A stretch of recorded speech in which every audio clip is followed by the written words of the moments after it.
My name is Isabella, and I'm 32 years old. I still remember standing in my wedding dress, watching my mother tell our guests that I married my husband because I was desperately poor and needed his money. What she didn't know was that the helicopter landing outside wasn't just any helicopter, it was mine. And the truth she had hidden for years was about to come crashing down in front of 200 people. If you've ever been humiliated by your own family at your most important moment, let me know where you're watching from. Hit that like button and subscribe, because this is the story of how my parents' lies finally caught up with them. Growing up as Isabella Chen in San Francisco, I learned early that in my family, appearances mattered more than truth. My father, Richard Chen, was a commercial real estate broker who lived beyond his means to maintain the image of success. My mother, Patricia, was obsessed with social status, constantly comparing our family to others and finding us, or rather, finding me lacking. I have one older sister, Victoria, who at 35 was everything my parents wanted in a daughter. She married a prominent surgeon at 26, had 2 perfect children by 28, and lived in a sprawling house in Pacific Heights that my parents loved to brag about at their country club.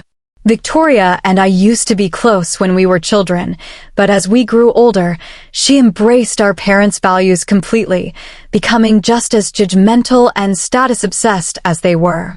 The problem started when I chose my career path. Instead of becoming a doctor or lawyer like my parents hoped, I fell in love with technology and software development during college. By 24, I was working at a startup, writing code and building applications. My parents were mortified. "You work with computers?" my mother would say with barely concealed disgust when her friends asked about me. "It's just a phase. She'll grow out of it and go to business school." But I didn't grow out of it.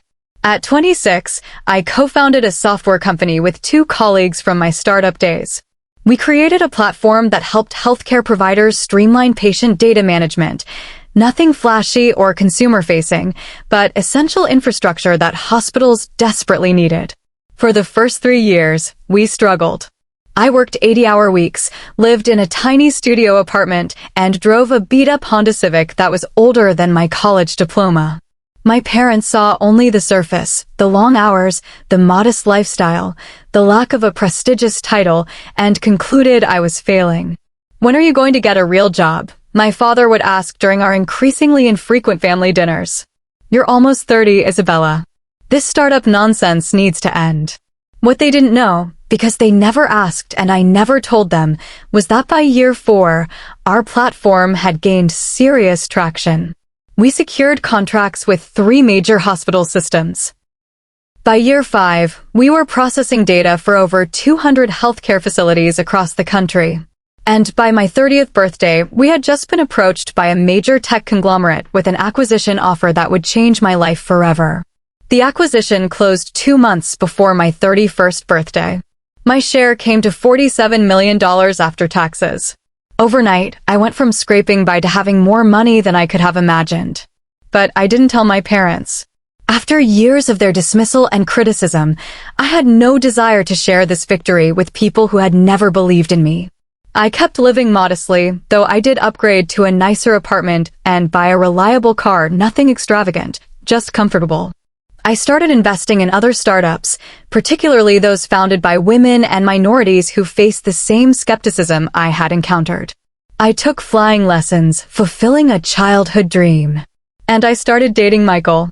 Michael Torres was a high school teacher I met through a mutual friend.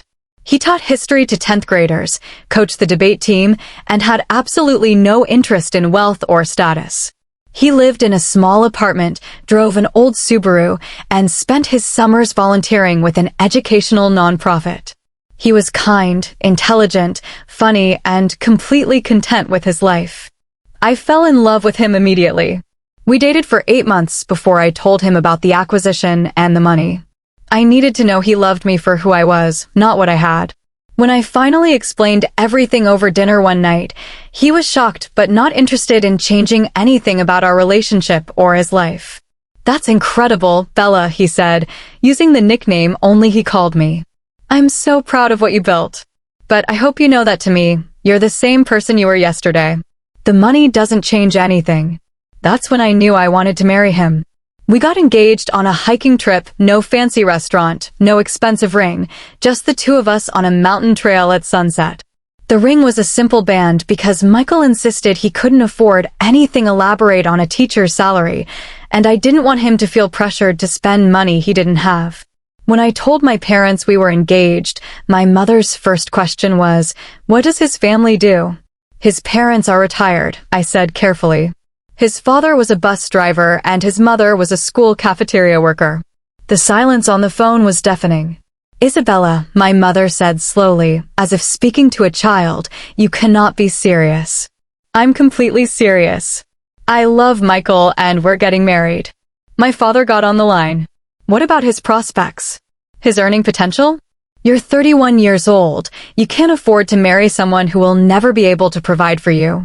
The irony would have been funny if it wasn't so painful.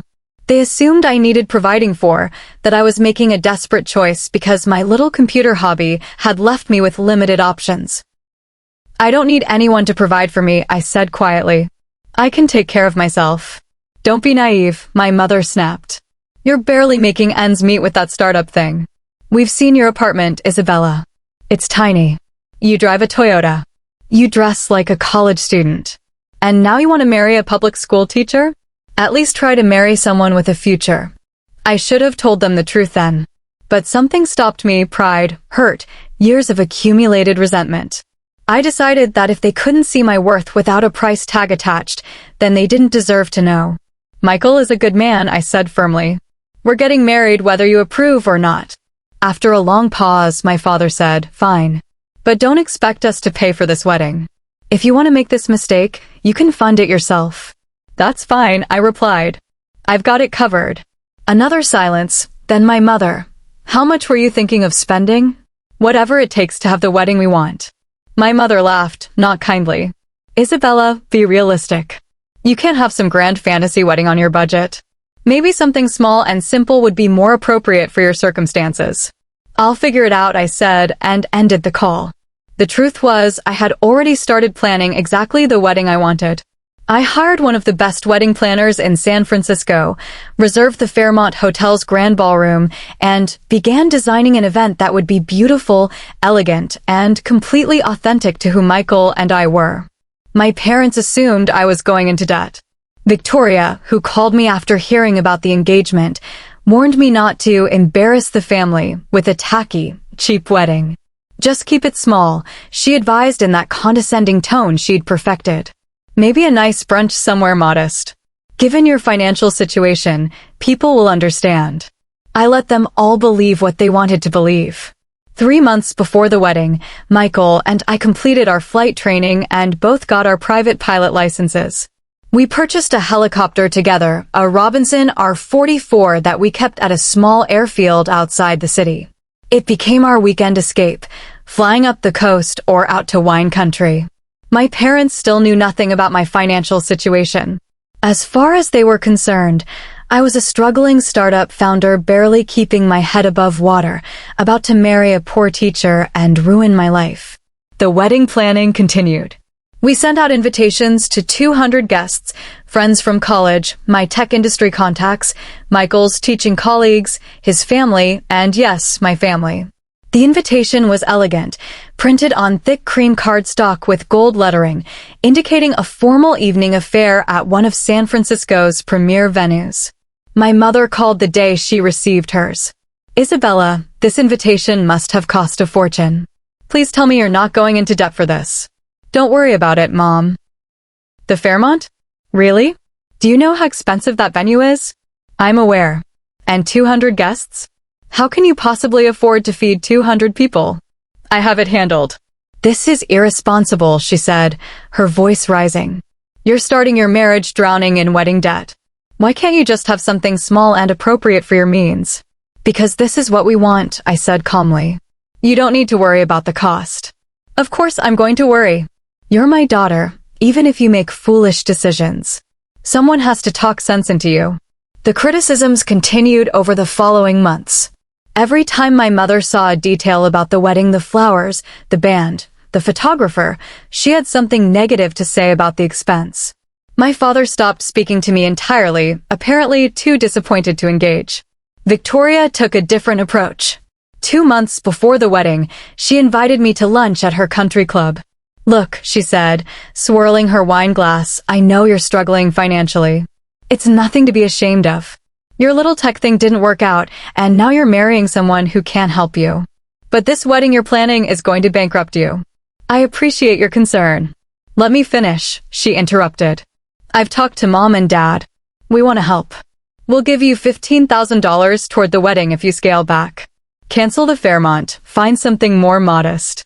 Use the money to start your marriage on solid ground instead of in debt." I looked at my sister, with her designer clothes and her superior expression, offering to rescue me from a crisis that didn't exist. "That's generous," I said carefully, "but I don't need financial help." Victoria sighed dramatically. "Pride is going to ruin you, Isabella. When are you going to accept that your choices have consequences? You chose a career that failed. You chose a husband who can't support you. At some point, you need to be realistic about your situation." "My situation is fine," I said, standing up. "I'll see you at the wedding." As I walked away, I heard her mutter to her friend at the next table, "She's going to crash and burn." I give the marriage 2 years before the debt tears them apart. The wedding day arrived on a perfect Saturday in September. Michael and I had decided on something unconventional for our entrance to the reception. After the ceremony at a small church where his family worshipped, instead of riding in a limousine to the reception, we would fly there in our helicopter, landing in the Fairmont's parking area where we had secured special permission. It was dramatic, yes. But after months of my family's assumptions and condescension, I couldn't resist making an entrance that would finally reveal the truth. The ceremony itself was beautiful and emotional. Michael's vows made me cry, and I could see his parents beaming with pride from the front row. My own parents sat stiffly on the bride's side, looking around at the lavish floral arrangements with expressions that clearly said, "How's she paying for this?" After the ceremony, while our guests traveled to the Fairmont for cocktail hour, Michael and I changed into our reception outfits and drove to the airfield. I wore a sleek white cocktail dress perfect for flying, and Michael looked handsome in his tuxedo with the bow tie loosened. "Ready to make an entrance, Mrs. Torres?" he asked, grinning as we performed our pre-flight check. "Ready when you are, Mr. Torres." We lifted off into the clear autumn sky, flying over the city toward the Fairmont. Through the headset, Michael said, "You know this is going to shock people, right? Especially your family." "That's kind of the point," I admitted. "Is that terrible? After everything they've said?" "I think it's perfect." At the Fairmont, cocktail hour was in full swing. I later learned from friends what happened during those crucial minutes before our arrival. My mother was holding court near the bar, speaking to a group of her friends who had flown in from Los Angeles. Her voice carried across the room, something I'm sure was intentional. "I just hope Isabella knows what she's getting into," she said, loud enough for nearby guests to hear. "Marrying a public school teacher when she has no career prospects herself. I suppose some girls are just comfortable being poor." One of her friends, trying to be diplomatic, said, "The ceremony was lovely, though." "Oh, it was fine," my mother replied dismissively. "Though I can't imagine what this reception cost. The girl has no sense of financial responsibility. We offered to help, to prevent her from making this catastrophe even worse, but she's too proud to accept reality." My father joined the conversation, drink in hand. "At least the food better be good if she's going to insist on putting herself in debt for this." Victoria, standing nearby, added her own commentary to another group. "It's sad, really. She could have done so much better if she'd just listened to us. But Isabella always has to do things her way, even when her way leads to disaster." Several of Michael's colleagues, hearing these comments, looked uncomfortable. His principal, a dignified woman named Dr. Martinez, frowned deeply but said nothing. My tech industry friends had a different reaction. My former co-founder, James, found the situation amusing. "Should we tell them?" he whispered to another startup founder. "Not yet," Sarah, who had been our company's CFO, replied with a grin. "This is too entertaining." The ballroom looked spectacular. Floor-to-ceiling windows offered views of the bay, crystal chandeliers sparkled overhead, and thousands of white roses and orchids created a garden-like atmosphere. A 12-piece band was setting up on the stage. The tables were set with fine china and gold-rimmed glassware. My mother looked around with pinched disapproval. "This is going to cost at least $150,000, she muttered to my father. "Probably more." "What is she thinking?" "She's not thinking," he replied. "She never does." The wedding planner approached the microphone.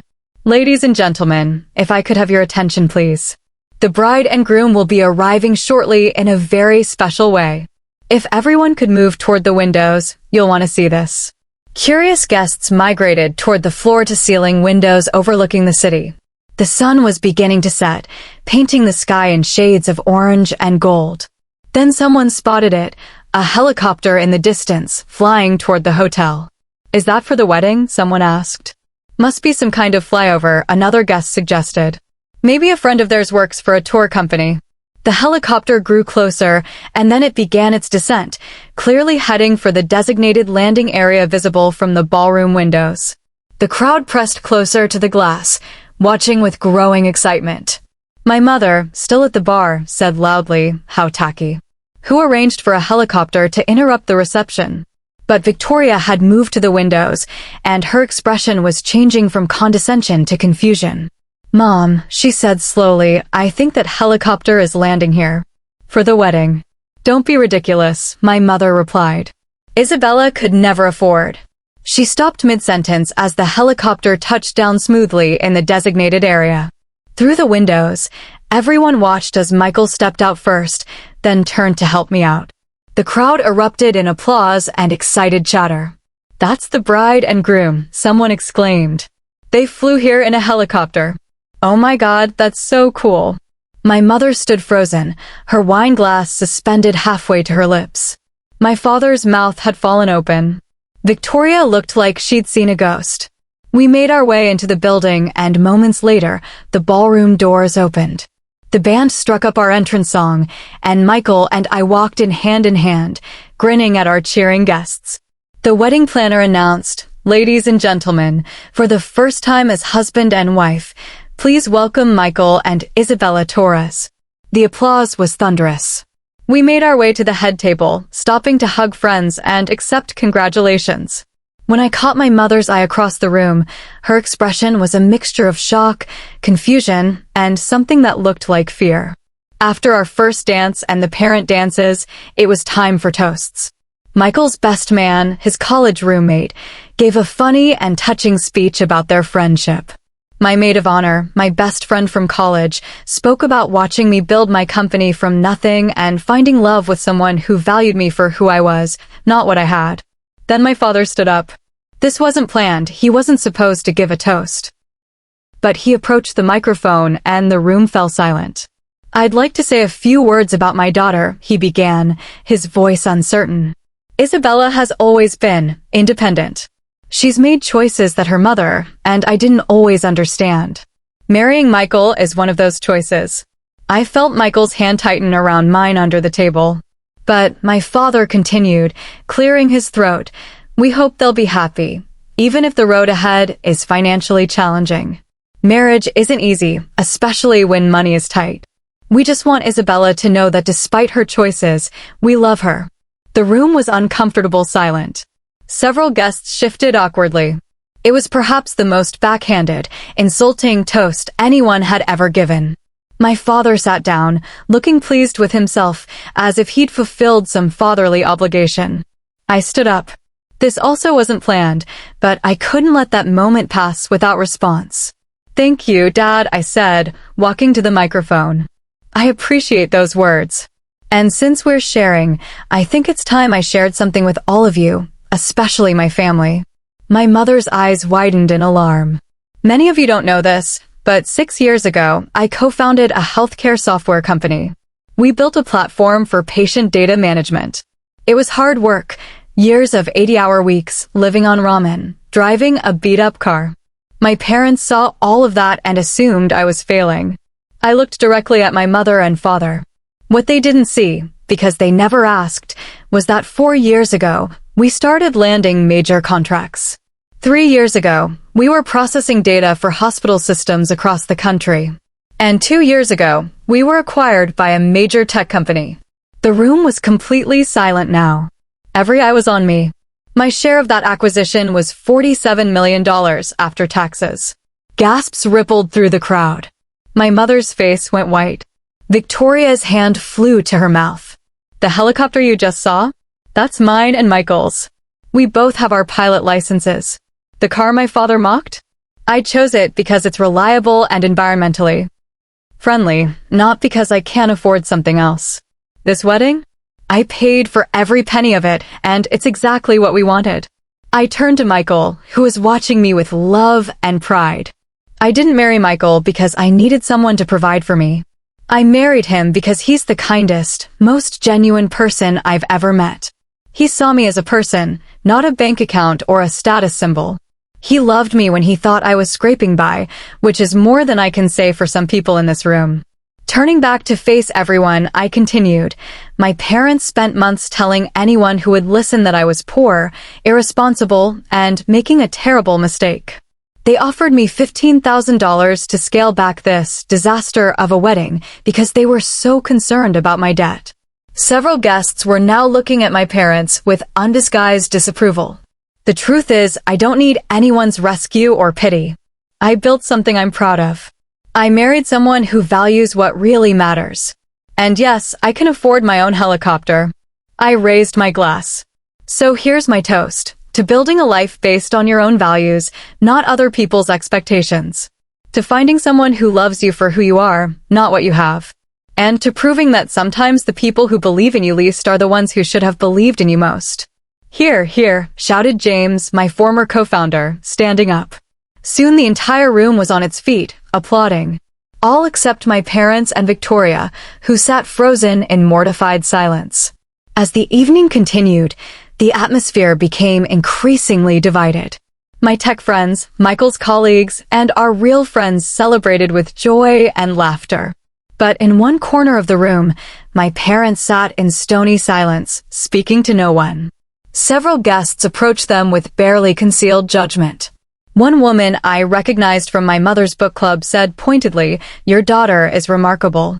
You must be so proud." My mother's smile was brittle. Yes, of course. Victoria tried to leave early, claiming her children needed her, but I saw through her discomfort. On her way out, she stopped at our table. That was quite a speech, she said, her voice tight. It was the truth, I replied calmly. You could have told us. About the money. About everything. Why? So you could treat me better once you knew I was rich? I didn't want that. I wanted you to value me for me. Victoria's eyes glistened with tears, whether from embarrassment or genuine emotion, I couldn't tell. I'm sorry, she whispered. I've been terrible to you. It was the first real apology I'd ever received from her. After she left, my parents approached. My mother looked like she'd aged 10 years in a single evening. Isabella, she began, her voice trembling. I don't know what to say. How about the truth? I suggested.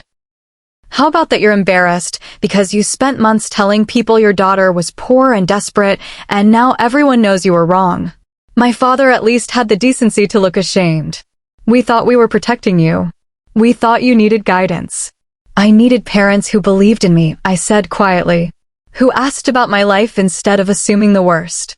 Who saw me as more than a source of embarrassment. We're your parents, my mother protested. We love you. Do you? Because love shouldn't feel like constant criticism.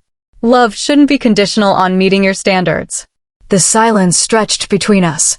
Finally, Michael spoke up, his voice gentle but firm. I think what Isabella is saying is that she needed you to trust her. To believe she could make good decisions. To support her even when her choices didn't make sense to you. My father looked at Michael with new eyes. You're a teacher. That doesn't bother you? That your wife is wealthy? Michael smiled. Why would it bother me? I love teaching. I love my students. Isabella's success doesn't threaten me, it inspires me. We're partners, not competitors. But what do you contribute? My mother asked, the old prejudice creeping back into her voice. Happiness, Michael said simply. Perspective. A different view of what matters in life. Bella contributes financially, I contribute in other ways. That's what partnership means. I squeezed his hand, grateful for his steadiness. We need to go, my father said abruptly. This has been a lot to process. They left without another word, and I watched them go with mixed feelings. Relief, sadness, anger, and something that might have been pity. The rest of the evening was perfect. We danced until our feet hurt, laughed with friends who truly cared about us, and celebrated a marriage built on genuine love and mutual respect. Around midnight, as things were winding down, Dr. Martinez approached us. "That took courage," she said, gesturing toward where my parents had been sitting. "Speaking your truth in front of everyone." "It needed to be said," I replied. "Michael's lucky to have you. And you're lucky to have him." She smiled warmly. "You two are going to have a wonderful life together." She was right. That was 3 years ago. Michael and I have indeed built a wonderful life together. We still live simply in many ways. He still teaches. I still invest in startups and mentor young entrepreneurs. We fly our helicopter on weekends, exploring the California coast and visiting friends. I've since started a foundation providing scholarships for students from low-income families pursuing careers in technology, particularly young women and minorities who face the same skepticism I once did. As for my family, the road to reconciliation has been long and complicated. My parents eventually apologized genuinely, with tears and acknowledgement of their mistakes. We see them occasionally now, usually at neutral locations for lunch or dinner. "We were wrong," my father admitted during one such lunch, about 6 months after the wedding. "We judged you based on appearances without ever trying to understand your life. We're sorry. We thought we knew better," my mother added. "We thought wealth came from choosing the right spouse or the right career path that looked prestigious. We didn't understand that you were building something real." The apologies helped, but trust takes time to rebuild. We're working on it slowly. Victoria has made more progress. She started her own business last year, an interior design firm, and has apologized repeatedly for her past behavior. "I was so caught up in mom and dad's values," she told me recently. "I never stopped to question whether those were actually my values. Watching you stand up for yourself at your wedding was a wake-up call." We're becoming closer again, not like when we were children, but something new and more honest. The wedding reception incident became something of a legend in our social circle. Friends still talk about the helicopter landing and my speech. Some people thought it was harsh, that I publicly humiliated my parents.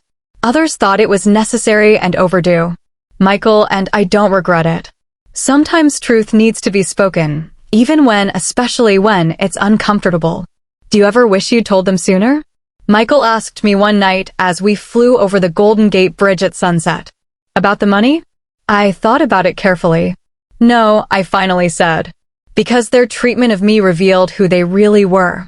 They loved the idea of a successful daughter, not the actual daughter I was. That was important information. And now? Now they're trying to love the real me. It's not perfect, but it's more honest. As we banked toward home, the city lights spreading below us like a carpet of stars, I reflected on the journey from that humiliating reception speech my father gave to the life we've built. The money changed my circumstances, but it didn't change who I was. The wedding reception moment didn't create the problem with my family, it simply exposed problems that had always existed. And in exposing them, it gave us all a chance to address them honestly for the first time. If there's a lesson in all of this, it's that your worth isn't determined by other people's perception of your circumstances. I was the same person when my parents thought I was poor as I am now that they know I'm wealthy. The only thing that changed was their treatment of me, and that says everything about them and nothing about me. For anyone out there whose family doesn't see your value, whose accomplishments are dismissed or minimized, whose choices are constantly questioned, you don't owe anyone access to your truth until they've earned it.